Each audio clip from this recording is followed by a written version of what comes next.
বিগত ১৩ বছরের শাসনকালে সবথেকে বিস্ফোরক মুডে দেখা গেল রাজ্যের মুখ্যমন্ত্রীকে। বাংলার অগ্নিকন্যা কার্যত তার কথায় বার্তায় যেন অগ্নিবর্ষণ করলেন সোমবার। রাজ্যের বিভিন্ন জেলার যে পুরসভাগুলি এবং উন্নয়ন পর্ষদগুলির কর্তা ব্যক্তিদেরকে ডেকে কড়া ধমক দিলেন মমতা বন্দ্যোপাধ্যায়। কার্যত বেআইনি দখলদারি সহ ফুটপাত দখল একাধিক ইস্যুতে নেতা মন্ত্রী আমলাদেরকে নিশানা করলেন রাজ্যের মুখ্যমন্ত্রী। মুখ্যমন্ত্রীর এমন ক্ষোভের পরেই জেলায় জেলায় শুরু হলো তৎপরতা।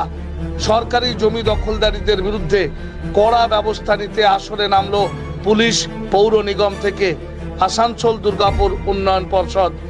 আসানসোল দুর্গাপুর উন্নয়ন পর্ষদের জমি দখল করে 3টি অবৈধ মদের দোকান চলছিল দুর্গাপুরের 19 নম্বর জাতীয় সড়কের এবিএল মোড় সংলগ্ন এলাকায়।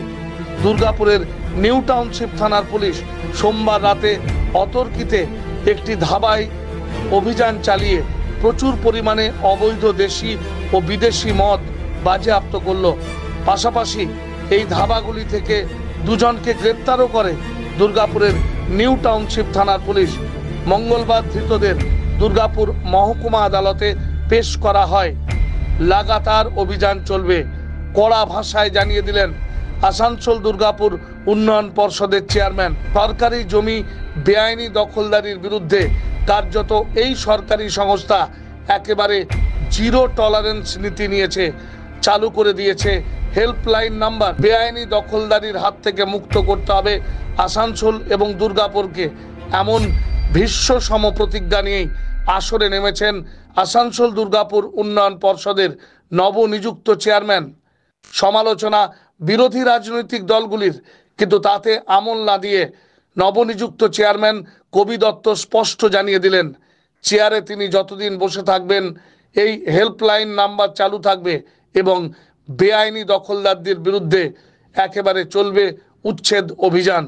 এটা এডিটের জায়গা প্রচুর আছে, আমরা এডিটের জায়গাটা ডেফিনেটলি দায়িত্ব নিয়ে বলছি। আমরা আমাদের নিজেদের স্বার্থে, সমাজের স্বার্থে আমরা টেক কেয়ার করব এবং অন্যান্য যে ডিপার্টমেন্ট আছে আমরা চেষ্টা করব তাদেরকেও জানিয়ে দিতে।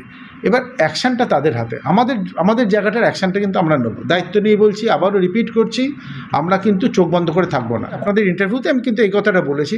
অবভিয়াসলি উনি এটা বলাতে এটা একটা আলাদা মাত্রা পেল, আমাদের জন্য অনেক সুবিধাজনক হলো অ্যাডমিনিস্ট্রেশনের জন্য। Thank you. সরকারি জমি দখল করে দেখা যাচ্ছে ফাটাল বাড়ছে, আর সেই গরুগুলো চলে বেড়াচ্ছে রাস্তায়, অ্যাক্সিডেন্টও ঘটছে। হ্যাঁ একদম, এটা দেখো, এটা মেনলি কর্পোরেশনের ব্যাপার, এটা তো এডিডির সাবজেক্ট নয়। তবে এটাও তোমাদেরকে আমি বলছি, আমি আজকেই এটা নিয়ে বর্তমানে যে চেয়ারম্যান আছে আমি তার সঙ্গে ঠিকই করে নিয়েছি, আজকে কথা বলবো। এটা সত্যি একটা ক্রমবর্ধমান প্রবলেম, আমি দেখা যাক। কিন্তু বুঝতে পারছেন তো এরা আছে বছরের পর বছর। এবার আপনি বললাম না, আমি যে সব কথাটা একটা বলি, আমরা মানুষরা, আমরা মেনলি যারা বাঙালিরা তথাকথিত ভদ্র বাঙালিরা, আমাদের দ্বিমুখী চরিত্র। আমরা রাস্তায় ধাক্কা লাগলে বলি দেখেছো কেউ কিছু দেখছে না, কে কোথা থেকে এসে বসে যাচ্ছে এরকম। আবার পর মুহূর্তে তাদেরকে উচ্ছেদ করে দেখবেন সেই লোকটাই বলবে করে খাচ্ছিল, কেন যে উঠিয়ে দিল এদেরকে, কিছু ব্যবস্থা তো করে দিতে পারতো। ব্যবস্থাটা কি, কে করবে, জায়গা কোথায়, এটার রাস্তা কিন্তু কেউ বলে না। আমরা সমালোচনা করতে পারি, বাস্তবটা বুঝতে হবে। গরু যাতে না ওঠে, শুধু গরু কেন, এই যে মানুষগুলো, দুর্গাপুরের যারা মানুষ, তাদের জন্য, তাদের পরবর্তী প্রজন্মের কথা চিন্তা করুন তো। পরবর্তী প্রজন্মের কথা ভাবতেই পারছেন, এই প্রজন্মের কথাই ভাবা যাচ্ছে না।